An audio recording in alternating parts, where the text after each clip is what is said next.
ঈদের বাজার মার্কেটে দেখো কত নারীদের ঢল, জলসার মেলায় নর নারী করে ঝলমল। ঈদের বাজার মার্কেটে দেখো কত নারীদের ঢল, জলসার মেলায় নর নারী করে ঝলমল। ওরে কমিটির সাপোর্ট আছে বলে আর কমিটির দুর্বলতা আছে বলে ধর্মের অপমান, না চিনি নবীর হাদিস না মানি কোরআন। ভাইরে না চিনি নবীর হাদিস না মানি কোরআন। মরা নামের মুসলমান মোদের কেমন যে ঈমান, না চিনি নবীর হাদিস না মানি কোরআন। ভাইরে না চিনি নবীর হাদিস না মানি কোরআন। জলসার নামে ডেলিগেট করে মানুষ খাবে বলে, খাওয়া দাওয়া শেষ হলে ভাই বাড়ির টান মারে। জলসার নামে ডেলিগেট করে মানুষ খাবে বলে, খাওয়া দাওয়া শেষ হলে ভাই বাড়ির টান মারে।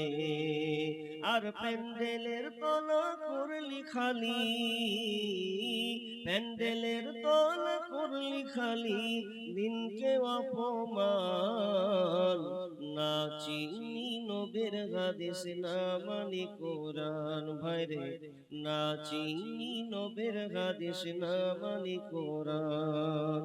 হাসর মিজান পুলসে রাতে কেমনে হইবে পার, পার না হতে পারলে মোদের হবে জাহান্নাম। হাসর মিজান পুলসে রাতে কেমনে হইবে পার, পার না হতে পারলে মোদের হবে জাহান্নাম। হেদায়াতের নূর দাও হে প্রভু, হেদায়াতের আলো দাও হে প্রভু, তুমি যে রহমান। না চিনি নবীর হাদিস না মানি কোরআন। ভাইরে না চিনি নবীর হাদিস না মানি কোরআন। মরা নামের মুসলমান মোদের কেমন যে ঈমান, না চিনি নবীর হাদিস না মানি কোরআন। ভাইরে না চিনি নবীর হাদিস না মানি কোরআন।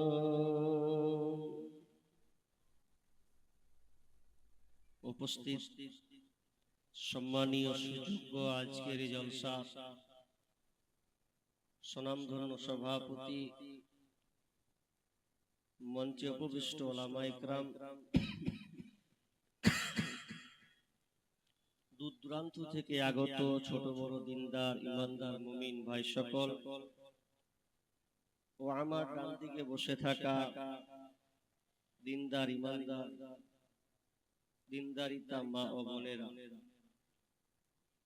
প্রথমে সেই মহান মুনিবের দরবারে প্রশংসা করি যে আল্লাহ আমাদেরকে একটি মসজিদ কেন্দ্রিক আয়োজিত মাহফিলে বিভিন্ন আলোচকের মুখ দিয়ে কোরআন ও হাদিসের আলোচনা শোনার যিনি আমাদেরকে সুযোগ করে দিয়েছেন, সে আল্লাহ সুবহানাহু ওয়া তাআলার শুকরিয়া আদায় করি, বলি আলহামদুলিল্লাহ। একটু জোরে বলি আলহামদুলিল্লাহ। অতঃপর শান্তি বর্ষিত হোক সকল নবীদের উপর, বিশেষ করে আমাদের শেষ নবী জনাবে মুহাম্মদুর রাসূলুল্লাহ। আমরা সকলে বলি সাল্লাল্লাহু আলাইহি ওয়াসাল্লাম। সম্মানিত উপস্থিতি, আমি আপনাদের সম্মুখে মহাগ্রন্থ আল কোরআন থেকে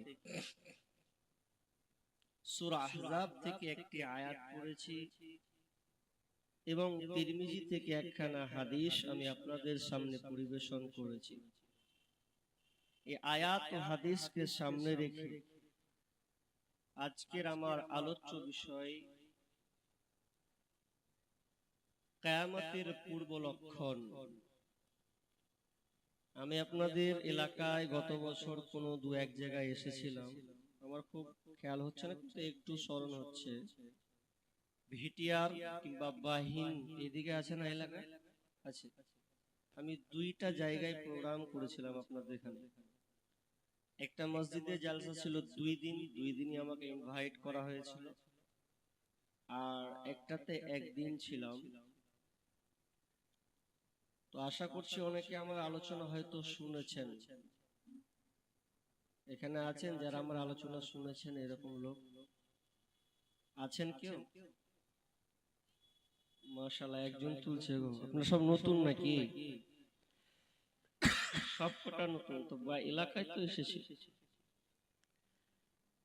আমি বিষয়টা খুব গুরুত্বর সঙ্গে বলবো, আপনাদেরকে শুনতে হবে। বারবার বেশি ঘোরায় না, দিমাগ শর্ট করি না আমার। আমি আজকে যে বিষয়টি বলবো বলে আপনাদেরকে ইচ্ছা পোষণ করলাম, কিয়ামতের পূর্ব লক্ষণ। এটা কত বছর কোন জায়গায় দিয়েছি, এবার বছর দিনই, এখানে নতুন প্রথম হবে এটা।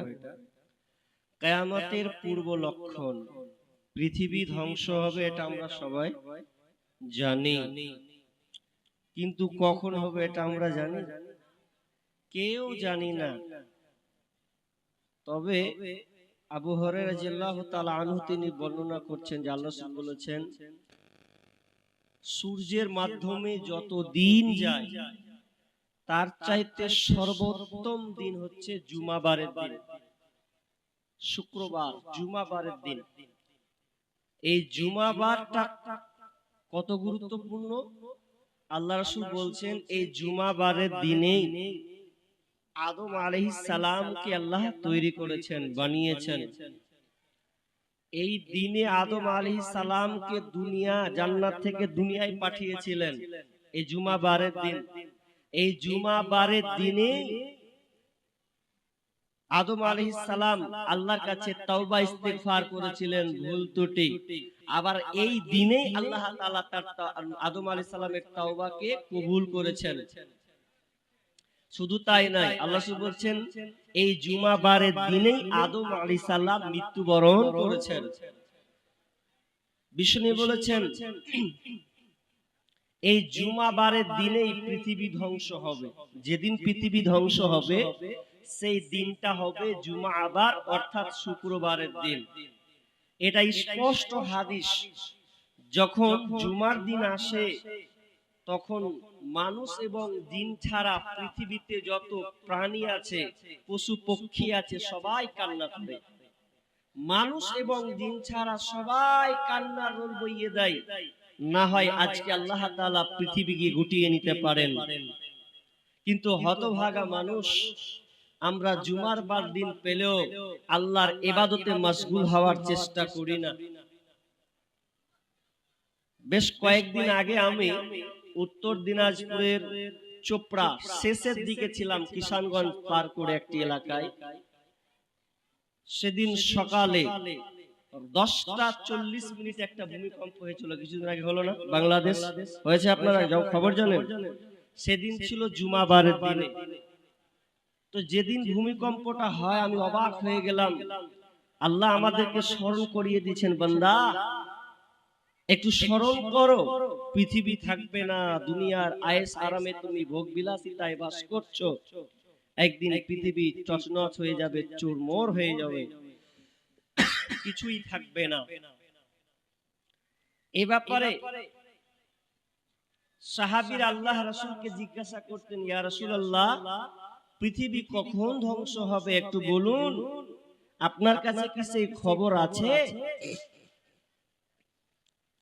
তখন আল্লাহ তাআলা সূরা আহজাবের 33 নম্বর সূরার 63 নম্বর আয়াতে আল্লাহ তাআলা নবীকে শিখাচ্ছেন, নবী আপনি যারা প্রশ্নের সম্মুখীন হয়েছেন তাদেরকে আপনি বলে দেন, বিসমিল্লাহির রহমানির রহিম,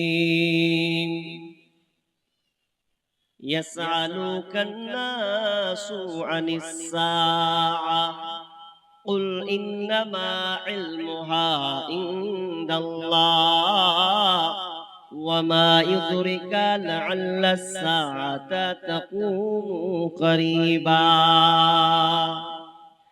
নবী, আপনাকে যারা প্রশ্ন করে পৃথিবী কখন ধ্বংস হবে, কিয়ামত কখন সংগঠিত হবে, এ ব্যাপারে আপনি তাদেরকে বলে দেন, কুল ইন্নামা ইলমুহা ইনদাল্লাহ, এই জ্ঞান কেবল আল্লাহর কাছে আছে, একমাত্র আল্লাহ ছাড়া পৃথিবীর কেউ বলতে পারবে না।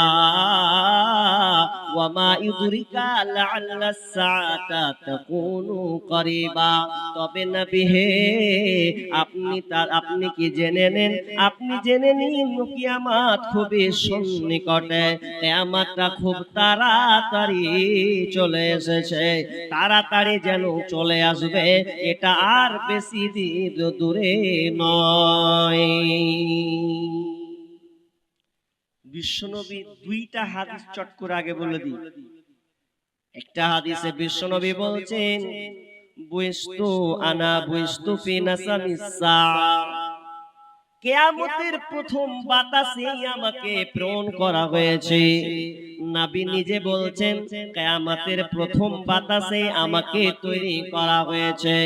আরেকটি হাদিসে বিষ্ণু বলছেন, বুইস্তু ফি নাসামিস সাআ, বুইস্তু ফি নাসামিস সাআ ওয়া যাম্মা সাব্বাবাতা ওয়াল উস্তা।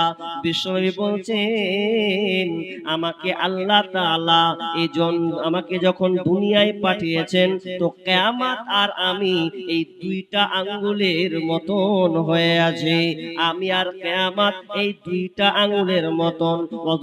সাব্বাবাতা ওয়াল উস্তা, তিনি মধ্যমা আঙ্গুল এবং তর্জনী আঙ্গুলকে যেন পাবলিকের সামনে, সাহাবীদের সামনে দেখালেন, আর বললেন, ও সাহাবীরা, এই দুইটা যে আঙ্গুল তোমরা দেখতে পাচ্ছ, এই দুইটা আঙ্গুল যেমন পাশাপাশি আছে, আমি এবং কিয়ামত এরকম যেন পাশাপাশি আছে।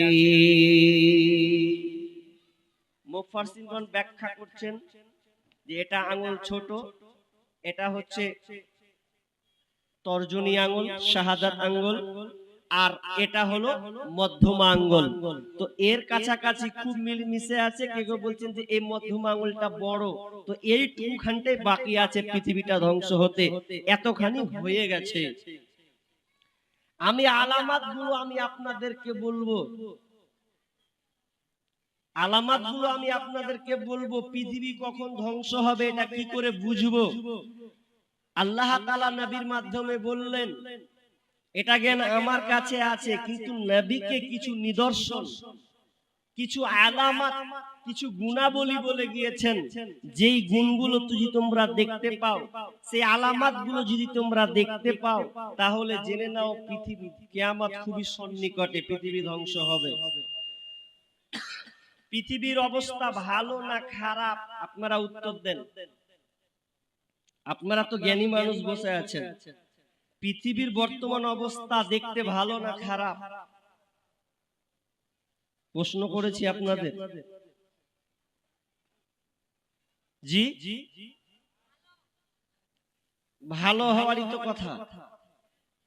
এখন আপনি চলছেন টোটো বাড়ির কাছে, বলছি চরে ভাই রায়গঞ্জ যাব, 20 বছর পিছনে ছিল? আচ্ছা, মোবাইল 20 বছর পূর্বে ছিল? অতটা ছিল না। যার পয়সাওয়ালা তার বাড়িতে দু একটা ছিল, বাকি ছিল না। তাহলে আপনি এতগুলো সুবিধা পাচ্ছেন, ঘরে বসে আপনি টিভি দেখছেন, ঘরে বসে মোবাইল জুড়ে বিভিন্ন খবর আপনি কালেক্ট করছেন, তাহলে এগুলো খুবই ইজি। তাহলে পৃথিবীর যান্ত্রিক সভ্যতার দিক দিয়ে খুবই উন্নত, খুবই ভালো। আচ্ছা, আমি আপনাদের একটা কথা বলি, একটা হলো স্টুডিও ক্যামেরা, একটা হচ্ছে এক্স-রে ক্লিনিক ক্যামেরা। ভাষা বুঝছেন? আমার ভাষা বুঝছেন তো? আচ্ছা, এক্স-রে ক্লিনিক ক্যামেরা কাকে বলা হয়? আপনার শরীরের পার্টস ভালো আছে না খারাপ আছে, এটা ডাক্তার আপনাকে এক্স-রে করতে বলে না? বলে। কেন? যে আপনার ভেতরটার কি অবস্থা সেটা এক্স-রে ক্লিনিকে ধরা পড়বে। একটা লোক, আপনার আব্বাকে আপনি নিয়ে গেলেন ডাক্তারখানায়, ভালো লাগে না, পেটে খুব ব্যথা করছে, ডাক্তার বলছে একটা ছবি তুলে নাও। ছবি যখন তুলছে, তোলার পরে দেখছে যে এর ভেতরে দেখছে তো অবস্থা খুব খারাপ। এদিকের হাড়, এ মাংস জমে গেছে, এ পেটে চর্বি জমে গেছে। তাহলে এক্স-রে ক্লিনিক বলে দিল। আর ওই মানুষটাকে যখন আপনি একটা মোবাইলের সামনে তুলবেন, আব্বা দাঁড়াও একটু সুন্দর করে তুলে দি খেচাং করে, আচ্ছা ভালো লাগবে না খারাপ লাগবে? ভালো লাগবে। স্টুডিও ক্যামেরা বলছে তোমার বাপ ছাকাস, আর এক্স-রে ক্লিনিকে বলছেন শেষ, তাড়াতাড়ি দাও না তো শেষ হয়ে যাবে। তাহলে ঠিক তেমনি ভাবে পৃথিবীর অবস্থা বাহ্যিকভাবে কিন্তু ভালো, কিন্তু যদি আপনি কোরআন এবং হাদিস দিয়ে পর্যবেক্ষণ করেন, আপনি এক্স-রে ক্লিনিকের মতন যদি পৃথিবীটাকে দেখেন, পৃথিবী আর বেশি দূরে নাই, পৃথিবী ধ্বংস হয়ে যাবে। একটার পর একটা করে আপনাকে বলবো, আপনি খালি গুনবেন যে আমি যে কটা আলামত বলবো সেই আলামত গুলো ঘটছে কিনা, এটা আপনি বুঝতে পারবেন। চলেন, আমি কিসসা কাহিনী নয়, কোরআন এবং হাদিস থেকে এবং যুক্তি তর্ক কিছু দিয়ে আমি এখান থেকে বিদায় নিব। জি, তাহলে একটা হাদিস, লম্বা হাদিস পড়েছি তিরমিজি থেকে। রাবি হচ্ছেন আবু হুরায়রা, তিনি বর্ণনা করছেন। এটা মন দিয়ে মা বোন সকলকেই শুনতে হবে, আপনাদেরও বিষয় এখানে লুকিয়ে আছে, বিধায় আপনাকে মনোযোগ দিয়ে শুনতে হবে। কিন্তু আফসোস যে মেয়েরা চোপা চালাচ্ছে, আমার বক্তব্য হবে না ভাই। দেখেন অতক্ষণ থেকে VAT VAT VAT VAT VAT করি, এই আওয়াজে কি আর বক্তব্য হয়? মা বোনদের কথা সাইলেন্ট, চুপ থাকাটা, এটা হচ্ছে পর্দা। ওয়ালা তাখযানা মিনাল কওল, মানুষ মেয়েদের কণ্ঠস্বরটা হচ্ছে কি? পর্দা। একদম নিম্ন স্তর হয়ে যাবে, কথা হবে না। কথা বলছেন কেন? সমস্যা বলছে যে নিচু হয়ে গেছে, আওয়াজটা বাইরে।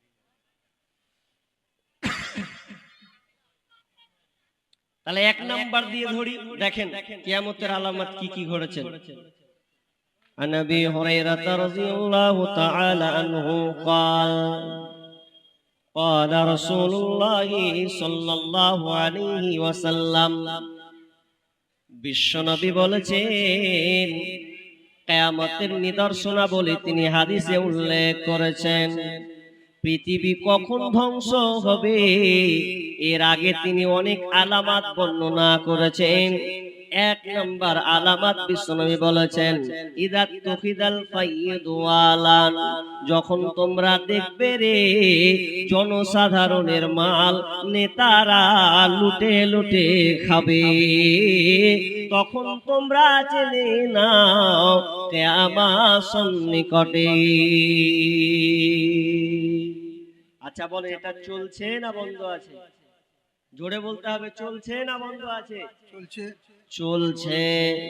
তাহলে আমরা একটা আলামত পেয়ে গেলাম, ইদা তুখিদাল ফাইয়িদু আলান, যখন নেতারা জনসাধারণের মালকে লুটে লুটে খাবে।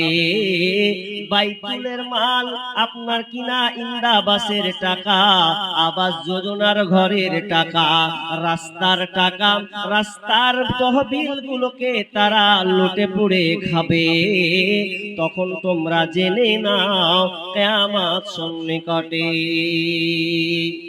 আল্লাহর রাসূল প্রথমে আগে নেতাদেরকে কেন ধরলেন? অন্য কোন বিষয় নিয়ে কেন ধরলেন না? নেতাকে কেন প্রথমের সারিতে নিয়ে আসা হলো? তার মানে নেতার জন্যই তো পৃথিবী ভালো থাকবে। আবার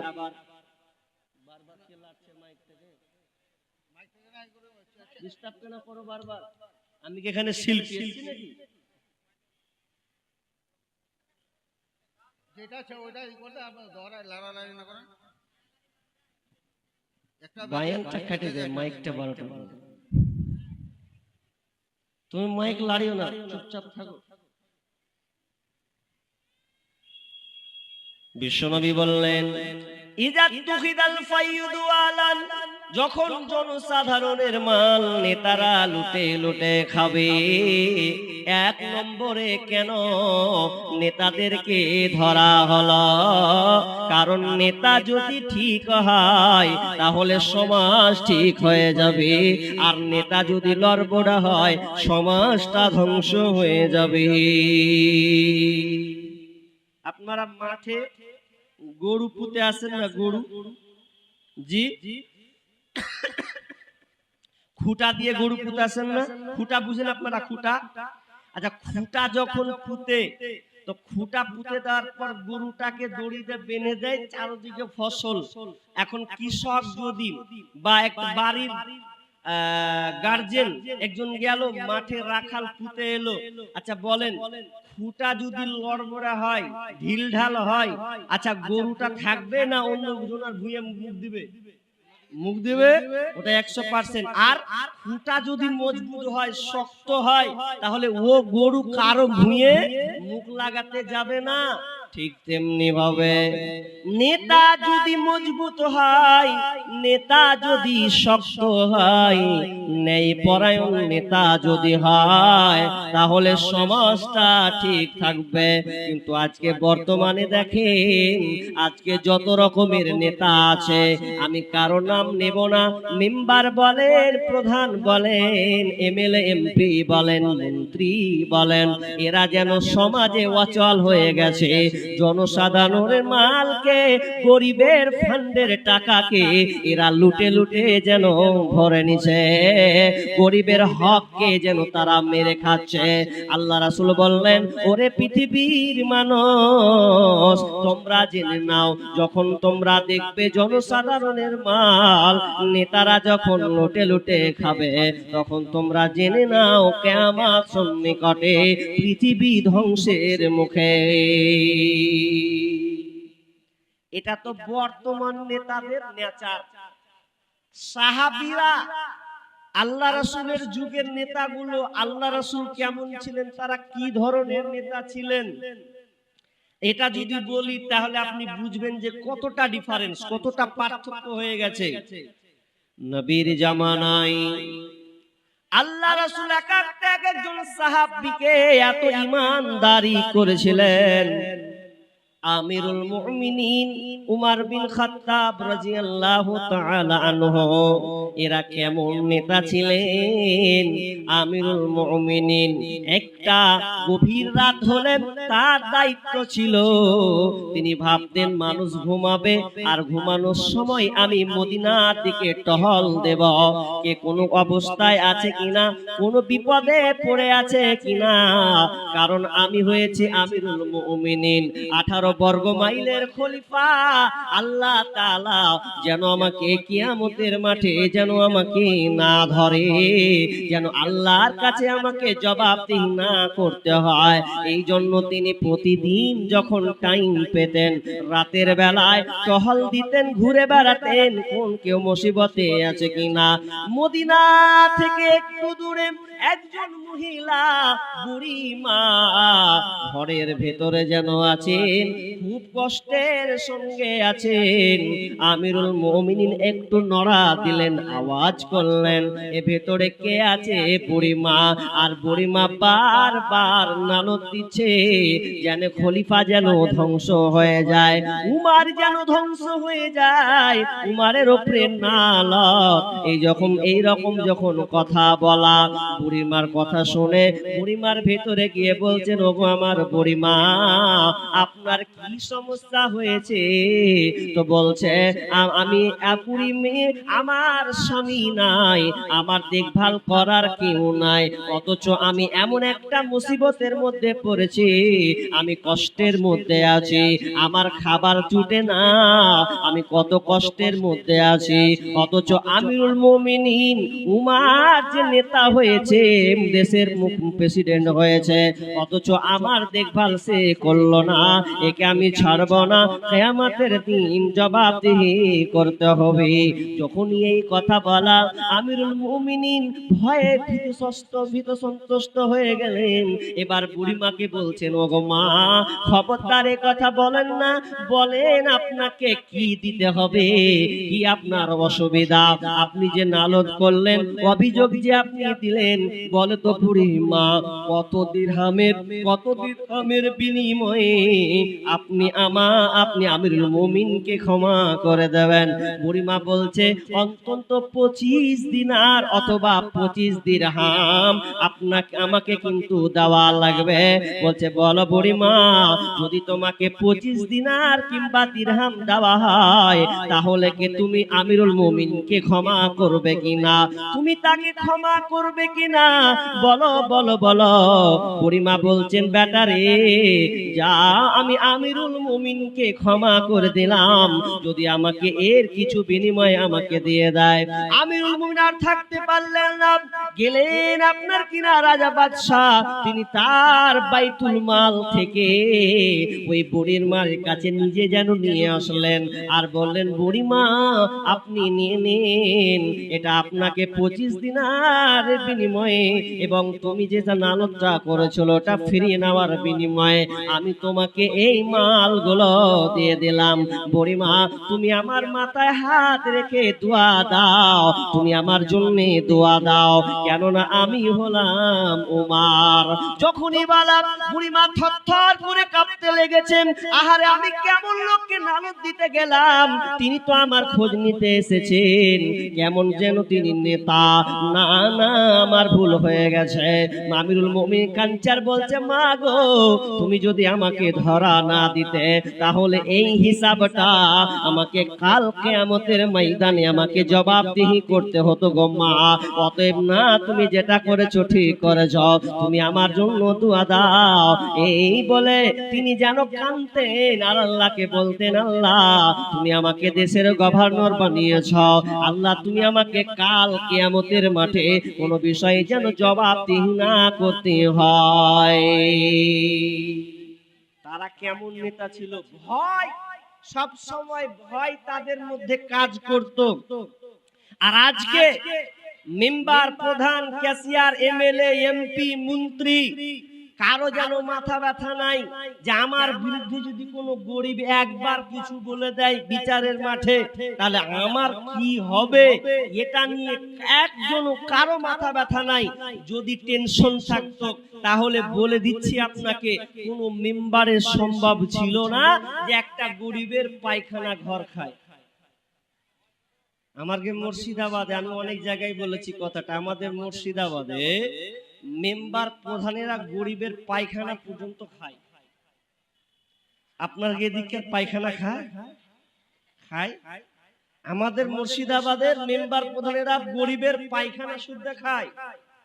তা আমি এক জায়গাতে বলছি যে পায়খানা কেমন খায়, আপনি কোন ধরনের কথা কইছেন গো? তো পায়খানা খায়, গরিবের একটা পায়খানার ঘর এসেছে, ওই পায়খানার ঘরটা যে গরিবটা পাবে, তো মেম্বার গিয়ে বলছে, আগে 5,000 টাকা দাও, তারপরে ঘরটা তুমি পাবে, নচে তার আগে তুমি পাবে না। তার মানে এত নিমহারামেরা গরিবের পায়খানা ঘর পর্যন্ত খেয়ে নিছে। বিশ্বনবী বললেন, 1 নাম্বার, ইদা তুফিদাল ফাইদু আলান, যখন তোমরা দেখবে জনসাধারণের মালকে নেতারা লুটে লুটে খাবে, তখন কে জেনে নাও কিয়ামত সন্নিকটে। লম্বা করছি না, একটা 15 খানা আছে। নাম্বার 2, ওয়াল আমানাতি মাগনামান, যখন তোমরা দেখবে আমানতের খেয়ানতি চলবে, দায়িত্ব দেওয়া হবে মসজিদের ক্যাশিয়ারকে, দায়িত্ব দেওয়া হবে সভাপতি বানানো হবে, সেক্রেটারি বানানো হবে, কিন্তু এই সেক্রেটারি ক্যাশিয়ার যারা হবে, তারা যেন মসজিদের টাকাকে লুকিয়ে মেরে খেয়ে নেবে, হিসাব ঠিক মতন যেন দেবে না, আমানতের খেয়ানতি চলবে। আল্লাহ রাসূল মসজিদে নববীতে দার্স দিচ্ছেন, আলোচনা করছেন, এমন সময় একটা লোক এসে বলছেন, ইয়া রাসূলুল্লাহ, কিয়ামত কখন হবে, পৃথিবী কখন ধ্বংস হবে? তখন আল্লাহ রাসূল কোনো উত্তর দিলেন না, তিনি দার্স দিতেই আছেন। এমন সময় সাহাবীরা ভাবলেন আল্লাহ রাসূল প্রশ্নটা ভালো লাগেনি। অনেকে বলছেন আল্লাহ রাসূল শুনতে পাননি, এই জন্য তিনি উত্তর দিচ্ছেন না। এমন সময় কিছুক্ষণ পর বললেন, কে গো, কে আমাকে প্রশ্ন করলে কিয়ামত কবে হবে? একজন উঠে বলছেন, ইয়া রাসূলুল্লাহ, আমি আপনাকে প্রশ্ন করেছিলাম কিয়ামত কখন হবে। ইদা দুনিয়াতিল আমানাতি ফান্তাজিরিস সা, যখন তোমরা দেখবে আমানত নষ্ট করা হবে, তখন তোমরা জেনে নাও কিয়ামত সন্নিকটে। সাহাবীরা বুঝতে পারলেন না। ক্বালা ইয়া রাসূলুল্লাহি, ক্বালা কাইফা ইদাতুহা, ইয়া রাসূলুল্লাহ, আমানত কিভাবে নষ্ট হবে, কেমন করে আমানত নষ্ট হবে একটু কি বলবেন? তখন আল্লাহ রাসূল বললেন, ইদা উসিদাল আমরু ইলা আহলি গায়রিহি ফান্তাজিরিস সা। বিশ্বনবী বললেন, যখন অযোগ্য লোককে অপদার্থ লোককে আমানতের দায়িত্ব দেওয়া হবে, নেতৃত্ব দেওয়া হবে, যখন ভালো লোক বাদ দিয়ে অযোগ্য লোককে বসিয়ে দেওয়া হবে, তখন আমানতের খেয়ানাতি হবে। অর্থাৎ ভালো মাস্টার, ভালো ডাক্তার, ভালো আলেমকে দিয়ে এই দায়িত্ব অর্পণ করানো হবে না। যে মাস্তান হবে, লম্পট হবে, পয়সাওয়ালা হবে, ডাকাতি হবে, খুন খারাপের যার নাম থাকবে, ওকে সেই দায়িত্ব দেওয়া হবে। আর যখন এই দায়িত্ব দেওয়া হবে, তখন তোমরা জেনে নাও কিয়ামত সন্নিকটে। আমানতের খেয়ানতি চলবে। আমানত মানে আপনি ক্যাশিয়ার রেখেছেন, ক্যাশিয়ার হিসাব ঠিক মতন দেয় না, এটা আমানতের খেয়ানত। আপনি মেম্বার করলেন, 5 ইলেকশন ভোট দিয়ে 10 বছর 5 বছর মেম্বার প্রধান করলেন, কথা দিয়েছিল এই করে দিব সেই করে দিব, যখন পদ পেয়ে নিল আর নেই, আমানতের খেয়ানত করা হবে। অথচ ওমর বিন আব্দুল আজিজ পঞ্চম খলিফা, তিনাকে যখন দেশের দায়িত্ব দেওয়া হলো, তিনি রাতের বেলায় হিসাব করতেন, জনসাধারণের মাল কে কেমন হয়েছে, কি হয়েছে না হয়েছে হিসাব করতেন। তো হিসাব করার পরে এবার তিনি রাতের বেলা একটা চেরাগ জ্বালিয়েছেন, চেরাগ, আর চেরাগটা জ্বালিয়ে যখন হিসাব করছেন, তো হিসাব করতে করতে করতে করতে একটা লোক চলে আসছে, আসসালামু আলাইকুম। ওয়ালাইকুম সালাম। আচ্ছা ভাইয়া আসেন, বসেন।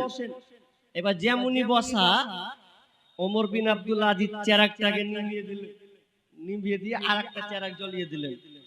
কি রহস্য আছে এখানে?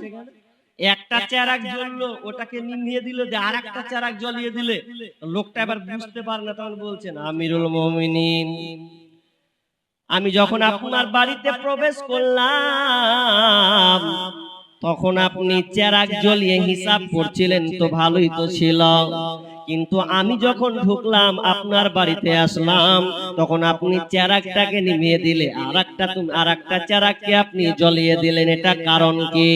দ্বিতীয় প্রদীপ আপনি জ্বালালেন, এই কারণটা কি একটু জানতে চাই, বলুন না কেন করলেন? এবার ওমর বিন আব্দুল আজিজ আমিরুল মুমিনিন বলছেন, ভাইয়া রে, যখন আমি প্রথম চেরাগটাকে জ্বালিয়েছিলাম, ওই চেরাগটা দিয়ে আমি জনগণের হিসাব করছিলাম, বাইতুল মালের যে টাকাগুলো আমার কাছে বরাদ্দ ছিল, ওগুলো আমি হিসাব করছিলাম। হিসাব করতে করতে তুমি যখন চলে এলে, তখন আমি ওই চেরাগটাকে নিভিয়ে দিলাম, দ্বিতীয় আমার বাড়ির চেরাগকে জ্বালালাম। কেন জ্বালালেন? আমি এই জন্য জ্বালালাম, ভাইয়া তুমি আমার মেহমান, তুমি আমার বাড়িতে এসেছো, তুমি আমার মেহমান, আমি চেরাগটাকে এই জন্য জ্বালালাম, কারণ আমি যদি ওই প্রদীপটা জ্বালাতাম, জনগণের টাকার চেরাগটা যদি আমি জ্বালাতাম, আর তুমি যদি বসে থাকতে, তো কাল কিয়ামতের ময়দানে আমাকে হিসাব করতে হতো, আমাকে জবাব দিতে হতো। এই জন্য আমি ভয়, কারণ এটা আমার জনগণের টাকা দিয়ে হিসাবটা করছিলাম, এটা আমার নয়, জনগণের হিসাবটা আমি করছিলাম। কিন্তু তুমি আমার বাড়িতে এসেছো মানে তুমি আমার মেহমান, এই জন্য আমি আমার চেরাগটাকে জ্বালালাম, যাতে আল্লাহ আমাকে জিজ্ঞেস না করে, ওরে ওমর তুমি কেন চেরাগটা জ্বলিয়েছিলে, জনসাধারণের মাল দিয়ে তুমি 12টা বাড়িটাকে আলোকিত করেছিলে, তখন আমি আল্লাহকে কি হিসাব দেব? এই ভয়ে আমি আমার চেরাগকে জ্বলিয়েছি। কেমন তাদের ঈমান! তারা দেশের নেতা হওয়ার পরেও জানে ভয়, যদি আমি একটু 19-20 করে দিই, এটা জনসাধারণের মাল, এটা আমাকে মানুষ আমানত রাখতে দিয়েছে, আর আমি যদি চেরাগটাকে বাড়ির কাজে লাগিয়ে দিই, তাহলে কাল কিয়ামতের ময়দানে আল্লাহ আমার হিসাব কষবেন, সেদিন আমি আল্লাহকে কি হিসাব দেব? তাদের ঈমানদারিতা, তাদের আমানতদারিতা কেমন ছিল! আনদিবেন আর একটা হাদিস বলি। হযরতে ওমর রাদিয়াল্লাহু তাআলা আনহু যখন বাইতুল মাল থেকে যুদ্ধ করে, যে ফান্ড থেকে, যুদ্ধ বরাদ্দ থেকে কিছু আতর পেয়েছেন, আতর বুঝেন তো, আতর সেন্ট, আতর পেয়েছে, ওই আতরটা নিয়ে এসে লোক খুঁজে বেড়াচ্ছে। অত বড় একটা নেতা, তিনি প্রেসিডেন্ট, লোক খুঁজে বেড়াচ্ছে, আতর কে ভরে দিবে, বড় শিশি থেকে ছোট শিশিতে ভরে দিবে সমান সমান করে। তোর বিবি বলছে, হাজি কে না লোক খুঁজছো, আমাকে দাও, আমি ভরে দেব, তো আমি সুন্দর করে পারবো। এবার আমিরুল মুমিন বলছেন, না না বিবি রে, তোমাকে আমি আতর ভরতে দিব না। তুমি যদি আতরটাকে এক শিশি থেকে আর এক শিশিতে ভরতে যাও, হতে পারে তোমার আতর দিয়ে যাও পড়ে হাত থেকে যদি পড়ে যায়, কিংবা আতরগুলো তোমার আঙুলে লাগবে, হাতে লাগবে, আর কোনো তোমার অজান্তে তুমি তোমার গায়ে, তোমার জামাতে হাত পড়বে, আর যখনই পড়ে যাবে রে, তখন তো তোমার গায়ে মেখে দেওয়া হলো, তোমার শরীর থেকে সেন্ট ছড়াবে, তাহলে তোমার হাত দিয়ে এটা কখনো সম্ভব নয়। আর তুমি ঢালতে ঢালতে তোমার গায়ে যখন অজান্তে নিবে, তখন আল্লাহ আমাকে পাকড়াও করে বলবে, ওমর রে, তোর বিবি জানতে ঢালতে গিয়ে যেন হাতে মেখেছে, তোর হাতে অজান্তে তোর বিবির গায়ে যেন চলে গেছে, তখন বলো আমি আল্লাহকে কি হিসাব দেব রে বিবি? এই জন্য আমি তোমাকে ঢালতে দেব না, বরং যারা পারবে তাদেরকে আমি এটা ঢালতে দেব, তারা এটা সমান করে ঢেলে নেবে। কত জানে ভয়, বিবিকে দেয় না, না তোকে ঢালতে হবে না, কারণ জবাব দিয়ে আল্লাহকে দিতে হবে। একটু যদি 19-20 হয়ে যায়, তারা কতটা আমানতদারিতা ছিল, জনগণের মালকে তারা একটু এদিক ওদিক করতো না। আজকে আমাদের এগুলো থেকে শিক্ষা নেওয়া উচিত। মেম্বার প্রধানেরা তো কি বলবো, এদের হিসাব আগুন দিতে জনগণের টাকাকে মেরে খাচ্ছে, এবং তারা বড় বড় বিল্ডিং করছে। এক জায়গায় গেছি, মালদা ডিস্ট্রিক্টে একটা জায়গায়, তা আমি ওই ইউটিউবারকে বলছি, এটা কার বাড়ি? বলছে প্রধানের বাড়ি। বাড়িটা এত বিশাল বড়, এত সুন্দর করে সাজিয়েছেন, কোটি কোটি টাকা খরচ আছে। আমি প্রধান আবার কি করে রে? কিছুই না। ওই প্রধানের ওই জনগণের টাকা, সরকারের বরাদ্দ টাকা লুটে পুড়ে বাড়ি ঘর করে নিয়েছে। আপনাদের এই মেম্বার প্রধানগুলো ভালো, আপনাদের দোষ দিচ্ছি না, আমাদের অধিকারী কথা বলছি। কি অবস্থা চলছে আজকে, আমানতের খেয়ানতি হবে। একটা সর্দার যখন দায়িত্ব নেয়, আমানতের খেয়ানত করে। মালদা ডিস্ট্রিক্টের একটা সর্দার, নাম বলছি না, এলাকার নাম বলবো না, ডিস্ট্রিক্টটা বলে দিলাম, মালদার একটা লোক, ওকে প্যারালাইসিস হয়ে গেছে, অনেকদিন থেকে ও সর্দারি করছে, মোরলগিরি করছে। এখন ওকে বলছে, কিছু লোক এসে বলছে, চাচা, কেউ দাদু এরকম বলছে, চাচা আপনি তো প্যারালাইসিস মানুষ, অবস্থা খুব খারাপ, তো আপনি আপনার হিসাবটা ঠিক মতন বুঝিয়ে দেন, আমরা দেখে লিছি। তো বুড়া মানুষ, প্যারালাইসিস মানুষ, তাও বলছে কি জানেন, ও যে বাজি এখনি তো মরিনি, তো এখনি কেন লিবে, এখনি শুয়ে শুয়ে কাজ চালাবো। ওকে কি মজা লেগেছে, ও এখন সর্দারি ছাড়বে না, তার মানে গোলমাল আছে, আমানতের খেয়ানতি এমন করে চলছে। এই আমানতের নেতারা আজকে বরাদ্দ এমন ভাবে হয়েছে, জনসাধারণের মালকে নেতারা লুটে লুটে খাবে। আর দ্বিতীয় নম্বরটা শুনেলেন, আমানতের খেয়ানতি চলবে। নাম্বার 3, এক নাম্বার, ইদা তুকিদাল ফাইয়ুদু আলান ওয়াল আমানাতু মাগনামান ওয়াজ যাকাতু মাগরামা। 3 নাম্বার, যাকাতকে জরিমানা মনে করা হবে। আজকে মানুষ যাকাত ঠিক মতন দেয় না। অনেকের বাড়িতে যাকাত দেওয়ার ফরজ হয়ে গেছে, একটা মেয়াদ হয়ে গেছে, 1 বছর পূর্ণ হবার পরেও সে যাকাতকে বের করে না। বিষ্ণু বলছেন, যখন তোমরা দেখবে যাকাতকে জরিমানা মনে করা হবে আর যাকাতকে বাদ দিয়ে আজকে মানুষ দেখবেন সুদের কারবারে যেন লিপ্ত হয়ে গেছে। বিশ্বনবী বলছেন, যখন তোমরা দেখবে যাকাতকে জরিমানা মনে করবে আর সুদের প্রচার প্রসার যেন বেড়ে যাবে। 3 নাম্বার, যাকাতকে জরিমানা কেন মনে করা হবে? তারা মনে করবে এটা আমার নিজের মাল, কিন্তু না না, বিষ্ণু বলছেন, যখন তোমরা দেখবে যাকাতকে এটা ইসলামের অংশ ভেবে নিবে না, বরং তারা বলবে যাকাতকে জরিমানা মনে করা হবে। নাম্বার 3। নাম্বার 4,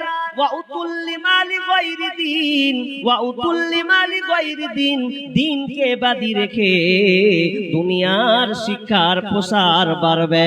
দিনকে বাদি রেখে, দিন ইসলামের জ্ঞানকে বাদ দিয়ে মানুষ দুনিয়ার শিক্ষার বিস্তার ঘটাবে। এগুলো চলছে না? চলছে না? চলছে। 4 নাম্বার,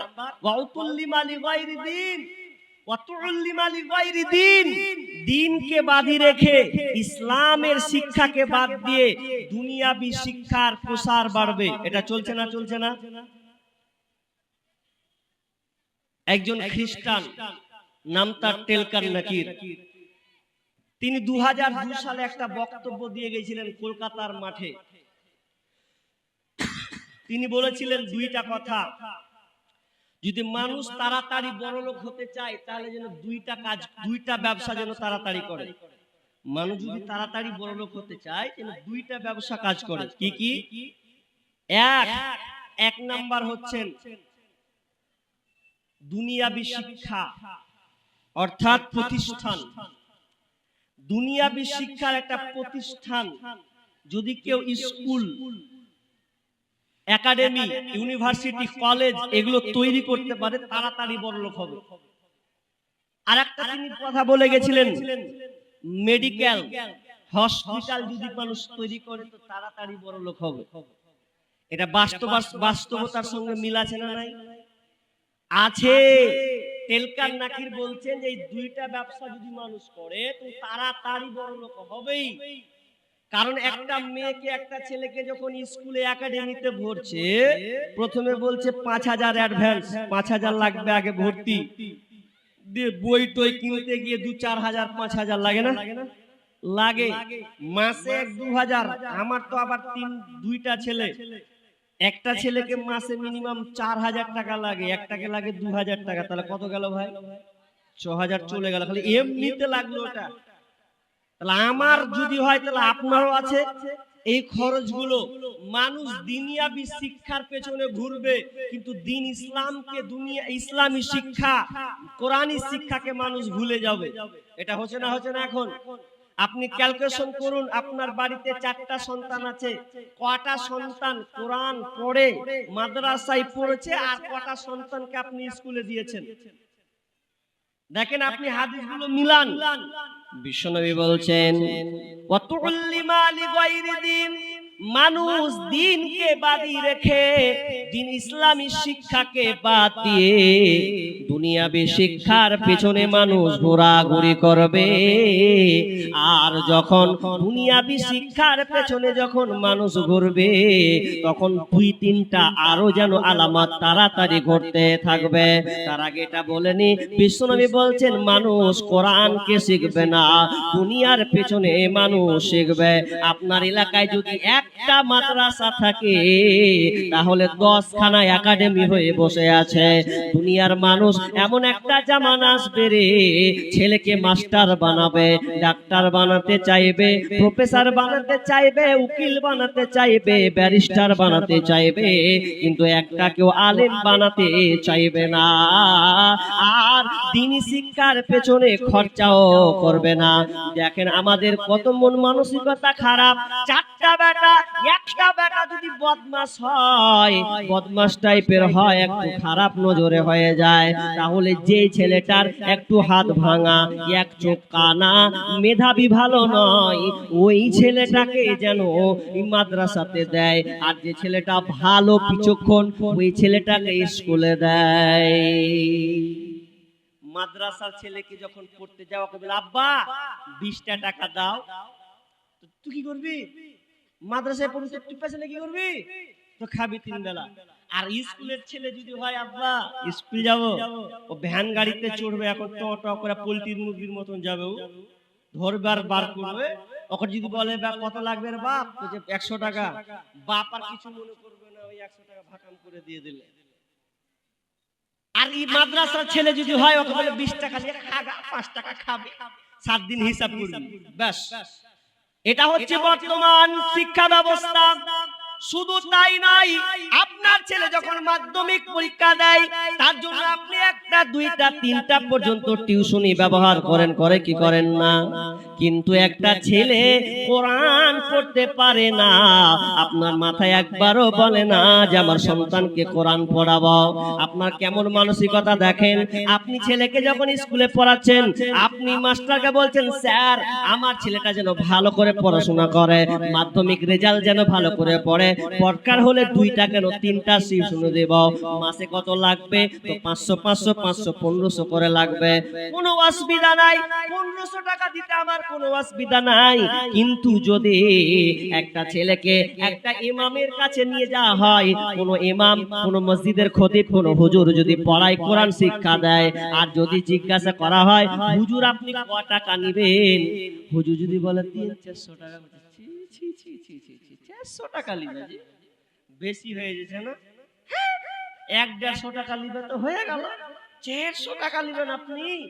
আপনার মন মানসিকতা কেমন? ছেলেকে কোরআন পড়াবেন, এই জন্য আপনি বলছেন 400 টাকা বেশি হচ্ছে, ইমামকে আপনি দিতে পারছেন না। আর একটা ছেলে মাধ্যমিক দিবে বলে ওর 500 টাকা খরচা করতে আপনার দ্বিধাবোধ হয় না। বিশ্বনবী বলছেন লিমালি গায়রি দিন, মানুষ দুনিয়াবি শিক্ষার পেছনে ছুটবে, কিন্তু দুনিয়ার শিক্ষা প্রসারকে কমিয়ে দেবে। দিনের শিক্ষাকে বাদ দিয়ে দুনিয়াবি শিক্ষার পেছনে ছুটবে। আজকালকার দুনিয়াতে লেখাপড়া হচ্ছে, জি স্কুল কলেজগুলোর অবস্থা দেখেন, পড়াশোনা চলছে। এখন আপনাদের মুখ্যমন্ত্রীর নাম কি? কথা বলতে হবে। আপনার মুখ্যমন্ত্রীর নাম কি বলেন? হাজি ভাই এতগুলো লোক আছেন, জানেন আপনাদের মুখ্যমন্ত্রীর নাম কি? মমতা। সবার একই। আচ্ছা, আমার মমতা খালা একটা কাজ করে নিয়েছে ধ্বংস করার লেগে ছেলে মেয়েদেরকে, সেটা হচ্ছে মোবাইল। শিক্ষার কি গতি নষ্ট করেছে দেখেন, এটা প্রকৃত শিক্ষা নয়। তো আজকে মমতা খালা দেখছি প্রত্যেকটা মেয়েকে আবার মোবাইল দিয়েছে। ছেলেরাকে মোবাইল দেয় আছে না? ছেলেরাকে দেয় না, মেয়েদেরকে দিয়েছে। মেয়েদেরকে, ছেলেদের লয়, মেয়েদেরকে মোবাইল দিয়েছে। তো জিজ্ঞেস করা হলো মোবাইলটা কেন দিচ্ছেন? বলছে মেয়েরা অনলাইন ক্লাস করবে, এটা সুবিধা হবে। আচ্ছা আপনারা ভালো করে বলেন তো, অনলাইন জীবনে ক্লাস হবে? মেয়েটাকে যদি মোবাইল ধরিয়ে দেয় অনলাইন ক্লাস হবে? একজন বুদ্ধিজীবী একটা ফেসবুকে পোস্ট করেছেন, পোস্টটা কি আমি অবাক হয়ে গেলাম। পোস্টটাতে তিনি বলছেন, যদি কোনো বাপ মা কোনো মেয়েকে মোবাইল হাতে ধরিয়ে দেয়, কোনো বাপ মা যদি কোনো মেয়েকে মোবাইল হাতে ধরিয়ে দেয়, তাহলে ওই বাপ মা মেয়ের জন্য পর পুরুষের জায়গা করে দিল। কথাটা কেন চারটি কাটি যেমন তেমন কথা নয়, আমি গবেষণা করতে লাগলাম কথাটার উপরে। তিনি বলছেন কোন বাপ মা যদি মেয়েকে মোবাইল হাতে ধরিয়ে দেয় তাহলে জেনে নাও ওই গার্জেন বাপ মা মেয়ের জন্য পর পুরুষের জায়গা করে দিল। কারণ মোবাইলে আপনার মেয়ে যদি কোথাও না যায়, ঘরে বসে পর পুরুষের ছবি দেখতে পাবে কি পাবে না? পাবে। ফেসবুক চালাবে, ইউটিউব চালাবে, টুইটার চালাবে, হোয়াটসঅ্যাপ চালাবে, মেসেঞ্জার চালাবে, আর চালাতে গিয়ে পর পুরুষের ঘরে শুয়ে শুয়ে তাদের সম্পর্ক হয়ে যাবে। নচেত বলুন তো, বাংলাদেশ থেকে ভারতে প্রেম হয়, আবার কখনো বলে নেপাল থেকে প্রেম হয় ভারতে, কখনো বলছেন ইংল্যান্ড থেকে তার সম্পর্ক হয়ে গেছে। কার মাধ্যমে? তো মোবাইলের মাধ্যমে। আজকে মোবাইল এসে এই দুনিয়ার শিক্ষার প্রসারকে নষ্ট করে দিয়েছে।